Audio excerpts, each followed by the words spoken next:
Hey guys, कैसे हैं आप लोग सब?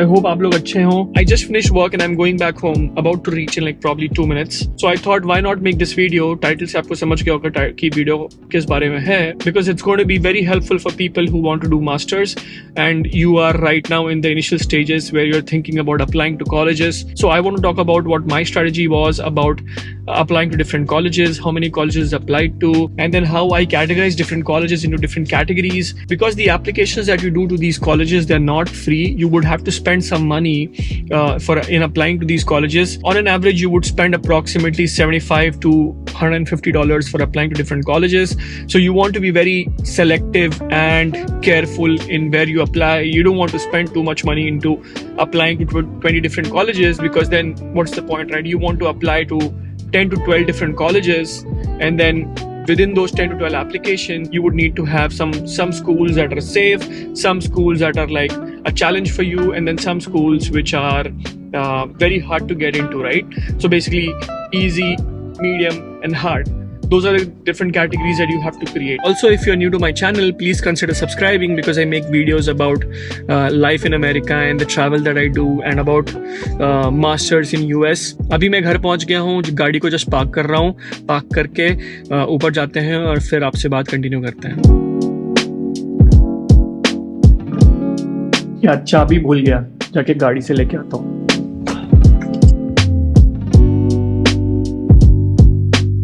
चेक मेल बॉक्स में कुछ है क्या.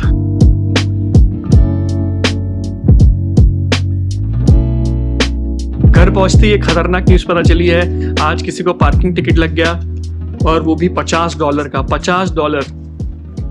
तो ऐसे ही पैसे उड़ते जाते हैं अमेरिका में अगर आप रह रहे हो और गाड़ी चला रहे हो. Alright, hey guys, I am back. तो अगर आप कॉलेजेस में अप्लाई कर रहे हो तो सबसे पहले आपको फिगर आउट करना है कि आप कितने कॉलेजेस में अप्लाई करोगे, क्योंकि हर एक कॉलेज में अप्लाई करने की फीस होती है, और ऑन एन एवरेज $75 लगेंगे आपको. किसी में ज़्यादा भी हो सकती है, जैसे अप टू $100 या फिर $125. लेट्स से अगर आप 10 कॉलेजेस में अप्लाई कर रहे हो तो आपको $50, $60, $70,000 खर्चे करने पड़ेंगे. और जब मैं अप्लाई कर रहा था तो मुझे भी काफ़ी स्ट्रेस हुआ था इस बात का, क्योंकि मैं जॉब करता था और मैं अपनी सैलरी से एप्लीकेशंस कर रहा था, और मुझे लग रहा था कि यार एडमिट मिले ना मिले, उसके पहले ही मेरे $50-60,000 खर्चे हो जा रहे हैं. तो वो मेरे लिए बड़ा एक्सपेंस था.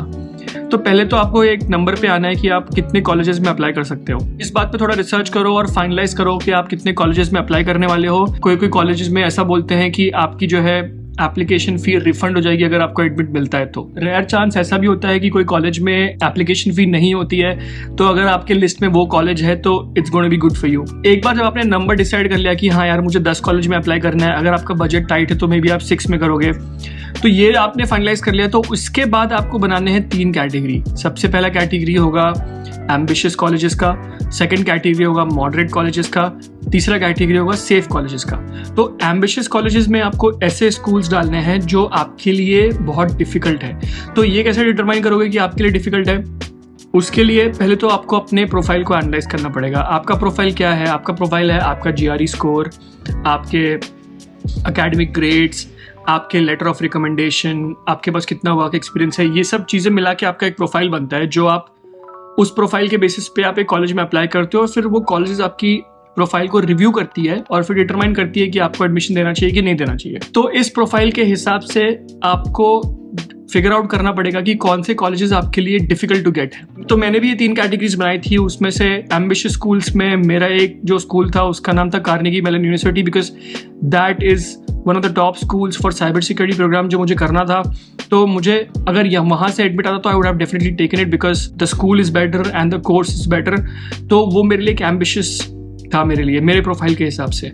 तो ऐसे आपको भी फिगर आउट करना है कि कौन सा स्कूल आपके लिए एम्बिशियस है और फिर उसको एम्बिशियस कैटेगरी में डालना है. दूसरा कैटेगरी है मॉडरेट कैटेगरी. इसमें आप ऐसे स्कूल्स को डालोगे जिसमें आपके प्रोफाइल का जो लेवल है उस पर बहुत सारे लोगों को एडमिट आ चुका है. जैसे नॉर्थ ईस्टर्न मेरे लिए उसमें से एक था कि यार मतलब देयर आर गुड चांसेस कि I will get an admit from this college. That college has to go in the moderate category. And the third category safe category, जहाँ पे आपसे आपकी प्रोफाइल से लोअर प्रोफाइल वाले को भी एडमिट आ गया. अगर आपको मॉडरेट या एम्बिशियस कैटेगरी से कोई एडमिट नहीं आया तो कम से कम सेफ स्कूल्स में से आपको आ जाएगा. तो आपका प्लान जो है वो डीरेल नहीं होगा मास्टर करने का. आप एटलीस्ट मास्टर्स करने तो जा सकते हो। ऐसे करके आपको 3 कैटेगरी बनानी है। अब इन तीनों कैटेगरी में कितने स्कूल्स को डालना है will depend upon how many schools you want to apply for. So let's take an example कि आप 10 कॉलेजेस में अप्लाई कर रहे हो। तो इस केस में बहुत सारे लोग क्या करते हैं कि 4 एम्बिशियस कॉलेजेस में अप्लाई करते हैं, 4 मॉडरेट में अप्लाई करते हैं और 2 सेफ में स्कूल में कर देते हैं। कुछ लोग ऐसा भी करते हैं कि 3 एम्बिशियस करते हैं, 4 मॉडरेट करते हैं और 3 सेफ में कर देते हैं। तो ये आपको मिक्स एंड मैच करना है depending upon your criteria, what masters you want to do, कौन सा कोर्स, कौन सा सिटी, कौन सा टाइप का कॉलेज में आपको अप्लाई करना है। ये सब बहुत सारे फैक्टर्स इस पर डिपेंड करेगा। बट ये एक जनरल स्ट्रैटेजी आप लेके चल सकते हो कि 10 कॉलेजेस में अप्लाई करें, जिसमें 4-4-2 कर लो या फिर 3-4-3 कर लो। That's your wish. अगर आप ऐसा स्ट्रैटेजी लगाओगे तो सबसे बेस्ट सिनेरियो ये हो सकता है कि जो एम्बिशियस स्कूल से आपको ये एडमिशन आ जाएगा, may be that year the number of applications were less or their criteria has gone down for whatever reason, and you get an admission from ambitious school, then that's the best thing for you, because if you are coming here for masters then you want to come to the best school that you can। क्योंकि जैसे India में है, अगर IIT से आप graduation करोगे versus any other college से आप ग्रेजुएशन करोगे तो chances of you getting a job are much better if you are graduating from an IIT versus compared to any other college। तो यहाँ भी वैसा है कि बेस्ट कॉलेज में जाओगे तो आपको बेस्ट एजुकेशन मिलेगी, बेस्ट इंफ्रास्ट्रक्चर मिलेगा और ग्रेजुएट होने के बाद आपको जॉब अपॉर्चुनिटीज भी वैसे ही मिलेंगे। तो हमारा एम होना चाहिए कि you get the admission from the best college. अगर आपको आपके एम्बिशियस कॉलेजेस से एडमिशन नहीं आया तो कम से कम मॉडरेट में आज चले जाओगे या फिर सेफ स्कूल से एडमिशन आ जाएगा।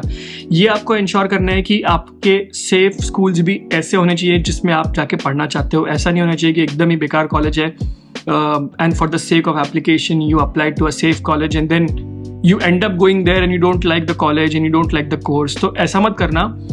सारे ही स्कूल्स जो आप 10 एप्लीकेशन कर रहे हो आपके पसंद के होने चाहिए। अगर आपको लगता है कि आपका प्रोफाइल वो लेवल पे नहीं है देन आई वुड रिकमेंड कि आप थोड़ा और टाइम स्पेंड करो, अपना प्रोफाइल को बेटर करो। तो लेट्स से कि अगर आप जॉब कर रहे हो तो जॉब में थोड़ा और वर्क एक्सपीरियंस गेन करो तो उससे आपका एप्लीकेशन बेटर होगा। लेट्स से आप कोई स्पेसिफिक कोर्स के लिए यहाँ पे मास्टर्स करने आना चाहते हो तो आप सर्टिफिकेशंस कर सकते हो या फिर कोई कोर्सेज कर सकते हो जो रेलेवेंट हो आपके मास्टर से। तो उससे क्या होगा कि आपका प्रोफाइल थोड़ा स्ट्रांग हो जाएगा। ग्रेजुएशन की पढ़ाई कर रहे हो तो आप अपने ग्रेड्स को इंप्रूव करने की कोशिश करो ताकि by the time you apply you have a good GPA and then your profile become stronger. Main aim तो ये रखना है कि आप कोई ऐसे नॉर्मल कॉलेज में नहीं आ रहे हो, you have to come to a best school that you can. क्योंकि इतना पैसा इन्वेस्ट करके अगर आप यहाँ पे आओगे and you study from a very normal college then what is the point, right? You may not get a job after graduation and then it will defeat the entire purpose of you coming for a masters. तो इन सारे points को आप ध्यान में रखो।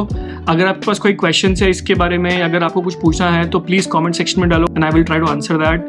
अगर आपको डायरेक्टली बात करनी है you can send me a message on Instagram। My Instagram ID is same as my channel ID which is travel nonstop with Vivek।